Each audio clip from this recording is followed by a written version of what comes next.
नमस्कार प्रिय दर्शकों, स्वागत है आप सभी का आपके अपने YouTube चैनल पर।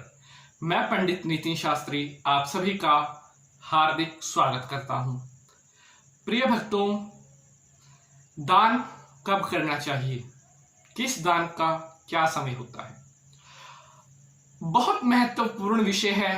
क्योंकि दान आप जब भी करते हो, जन्म कुंडली में अगर कोई खराब ग्रह पीड़ा दे रहा है तो आप उसके लिए दान करते हैं ताकि उस ग्रह का अशुभ प्रभाव मिलना बंद हो जाए, इसलिए आप दान करते हैं। लेकिन क्या होता है, कई बार वह किया हुआ दान आपका पूर्ण फल आपको नहीं दे पाता। अक्सर देखा गया है, इस तरह के प्रश्न आते हैं कि पंडित जी, हमने अमुक ग्रह का दान किया था लेकिन उस दान करने का भी हमें कोई लाभ नहीं प्राप्त हुआ है, इसका क्या कारण होता है? प्रिय साथियों, इसके दो कारण हो सकते हैं। या तो जो दान आपने किया है वह आपने ठीक नहीं किया है कि किस ग्रह के लिए क्या वस्तु दान करें, और दूसरा पॉइंट, दान का समय। हमारे जितने भी सूर्यादि नवग्रह हैं, प्रत्येक ग्रह का एक निश्चित समय है उसके लिए दान करने का। अगर आप चाहते हैं कि आपका किया हुआ दान आपको फल प्रदान करे तो उसके लिए इन दोनों बातों का ख्याल आपने जरूर रखना है।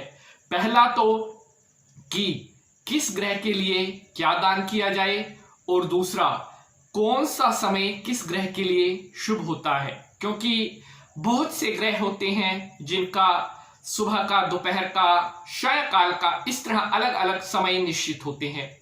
तो इसी के बारे में आज के इस एपिसोड में मैं आपको बताऊंगा कि राहु और केतु, ये जो दो ग्रह हैं, इनके लिए समय क्या होता है। जैसा कि आपने टॉपिक देखा है कि राहु केतु का दान अर्धरात्रि के समय ही क्यों करें, इसका क्या कारण है कि राहु और केतु का दान आधी रात को करना चाहिए, यह मैं आपको बताऊंगा। प्रिय साथियों, राहु और केतु, इनका अगर आपने कभी भी दान करना है तो इनका दान करने का समय होता है आधी रात का समय। आधी रात के समय राहु और केतु के निमित्त आप दान अवश्य करें अगर आपको फल प्राप्त करना है। अगर आप चाहते हैं कि जन्म कुंडली के मध्य राहु केतु संबंधित किसी तरह का कोई दोष उत्पन्न ना हो तो आप अर्धरात्रि के समय इन दोनों ग्रहों का दान करें। अब इसके पीछे का कारण क्या है कि राहु और केतु का दान आधी रात के समय क्यों किया जाता है। प्रिय साथियों, राहु और केतु दोनों पाप ग्रह हैं, अर्थात क्रूर ग्रह इन्हें माना गया है। राहु और केतु जन्म कुंडली में किसी भी ग्रह के साथ अगर ये लग जाएं तो उस ग्रह को ये बलहीन करने की पावर रखते हैं।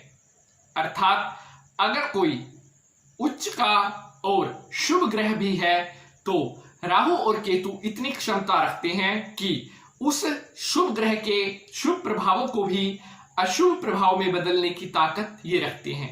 इसलिए आपको पता होना चाहिए कि आपकी जन्म कुंडली के मध्य राहु केतु कहां पर स्थित हैं, क्या परिणाम दे रहे हैं। प्रिय भक्तजनों, राहु और केतु दोनों छाया ग्रह हैं, अर्थात इनका अपना कोई प्रभाव नहीं होता। किसी ग्रह को पकड़ करके फिर ये अपना अशुभ परिणाम देते हैं। इनके अशुभ परिणामों को दूर करने के लिए राहु और केतु का दान करना नितांत आवश्यक हो जाता है। अगर आप राहु और केतु के लिए दान करते हैं तो इनके लिए समय मैंने आपको बताया है। अब प्रश्न यह है कि इनका दान आधी रात के समय किया हुआ क्यों परिणाम देता है। प्रिय साथियों, राहु और केतु दोनों छाया ग्रह हैं, अर्थात छाया ग्रह का मतलब ये ऐसे ग्रह हैं जो किसी और ग्रह के साथ लगकर आपकी जन्म कुंडली में उस ग्रह के ऊपर ये अपनी छाया रखते हैं, तभी इन्हें छाया ग्रह की संज्ञा दी गई है। चाहे राहु हो चाहे केतु हो, किसी भी ग्रह पर पूर्ण प्रभाव ये नहीं रख पाते, अपनी छाया से ही उस ग्रह के परिणाम को बदलने की क्षमता ये दोनों ग्रह रखते हैं। छाया ग्रह होने के कारण इन दोनों ग्रहों का दान का समय अर्धरात्रि के मध्य सबसे उचित माना गया है।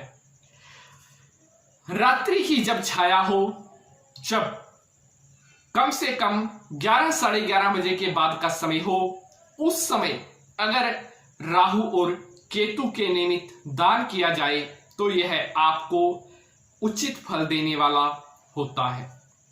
प्रिय साथियों, राहु और केतु छाया ग्रह होने के साथ साथ ये अपना दान अर्धरात्रि को ही स्वीकार करते हैं। अर्थात अगर आप चाहते हैं कि ये दोनों क्रूर ग्रह आपके शांत रहें, किसी तरह की जन्म कुंडली में ये दोनों ग्रह आपको पीड़ा ना दें, तो इनके लिए आपको अगर दान करना है तो आधी रात का समय उचित रहता है। अगर बात करें छाया पात्र की, तो कांसी की कटोरी में घी भर करके छाया पात्र का दान आपने सूर्योदय के बाद करना है। यह बात आपने नोट करनी है। दान आप रात को करें, लेकिन जो छाया पात्र का दान होता है, कांसे की कटोरी में घी भरकर उसको सूर्योदय के बाद दान करना है। उस कांसी की कटोरी में जब आपने घी भर लिया तो उसमें आपने अपनी छाया देखनी है, अपने मुख का दर्शन करना है, अपनी नाखून देखने हैं और अपने दांत देखने हैं, और राहु और केतु दोनों ग्रहों से प्रार्थना करनी है कि हे देव, हे महाराज, आपके निमित्त हम ये छाया पात्र दान कर रहे हैं। हमारी जन्म कुंडली में अगर आपकी वजह से आपकी कोई अशुभ छाया पड़ रही है तो वह अशुभ छाया इस पात्र में आए, और यह हम आपके निमित्त दान कर रहे हैं, और इसके दान से आप हमें हमारी जन्म कुंडली में अपना क्रूर प्रभाव देना बंद करें। ऐसा कहकर के वह छाया पात्र सूर्योदय के बाद किसी भी शनि के मंदिर में जाकर के अर्पण करते। प्रिय साथियों, राहु और केतु के लिए क्या दान करें यह भी मैं आपको ब्रीफली में बता देता हूं।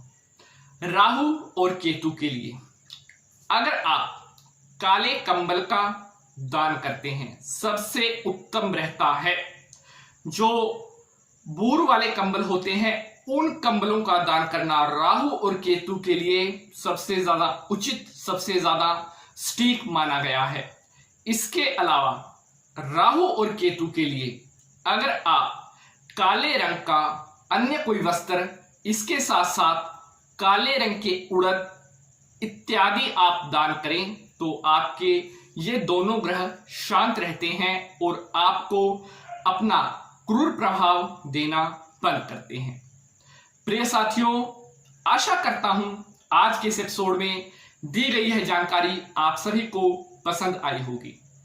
अगले अंक में अन्य किसी ग्रह का दान का समय क्या होता है जानकारी लेकर के आप सबके समक्ष हाजिर होंगे।